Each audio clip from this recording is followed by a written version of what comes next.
আসসালামু আলাইকুম রহমতুল্লাহ। ওয়ালাইকুম আসসালাম রহমতুল্লাহ। ভাই কেমন আছেন? আছি আলহামদুলিল্লাহ, অনেক ভালো আছি। আপনি কেমন আছেন? আছি আলহামদুলিল্লাহ। আপনি আমাদের এখানে পাবনা হিজামা সেন্টার থেকে হেজামা নিলেন, তো আলহামদুলিল্লাহ বিগত যে সমস্ত সমস্যাগুলোর কারণে আপনি হেজামা নিয়েছিলেন, তার মধ্যে সমস্যাগুলো ছিল আপনার মাথায় মাথা ব্যথা পর্যাপ্ত করতো। পরিমাণ চৌরুক্ত, হ্যাঁ, এক ঠিক নাম্বার। তো। দ্বিতীয়ত হলো মাথা ব্যথা ছিল। তৃতীয় নম্বর মুখে ব্রণ ছিল। তো এই সার্বিকভাবে তিনটা বিষয়ের কারণে আপনি যে হেজামা নিয়েছেন, এটার ফলাফল আপনি কেমন পেয়েছেন? এটা আপনি আমার মাথা অভিজ্ঞতা ব্যথা করতো প্রচণ্ড, বিশেষ করে রোদে গেলে বা অন্য খেলাধুলা করলে, একটু দৌড়ঝাঁপ করলে মাথা ব্যথাই তো মানে কমনলি মাথা ব্যথা হবে, এটা কনফার্ম।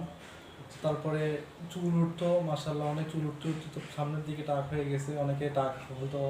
তারপরে এরকম অনেক সমস্যা ছিল। তারপর মুখে ব্রণ ছিল, ইভেন এখনো দাগ আছে, অনেক অনেক ব্রণ ছিল। ফার্স্ট অফ অল হেজামা নেওয়ার পর